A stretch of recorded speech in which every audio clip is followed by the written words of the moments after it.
Now, the next locator that we are going to look at is getById.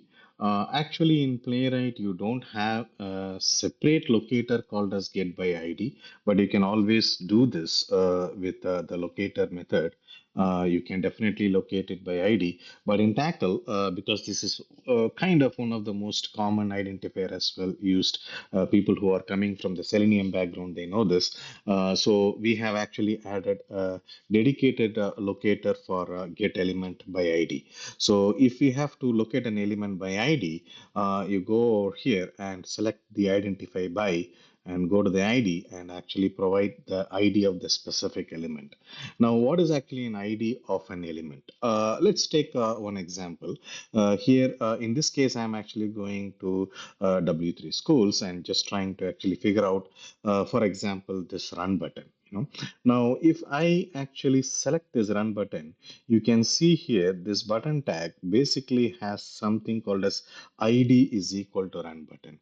Now, it is actually a good practice to provide an ID for most of the web elements that we would have to interact with, or if it exists. But it's not really mandatory that every element have to have an ID. So, but in case if this has an ID, we can actually use this option. So, for example, if I have to locate this element by the ID, I copy this and then I go to tacl, I paste it over here and actually give this as run button and then click on save, and that's it, and that's how you actually identify an element by ID. But one important thing what you have to keep in mind when you are actually locating an element by ID is that there are high possibilities that this ID could change. So because changing this ID maybe functionally might not actually have an impact if the developer has taken care of changing this ID in the respective places and handling it correctly.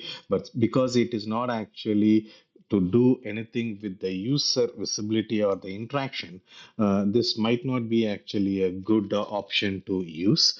But if you have no choice, but you have an ID and that's the choice that you have to go with, then yeah, you can definitely use get element by ID and provide the ID name over here in order to identify the element by their ID.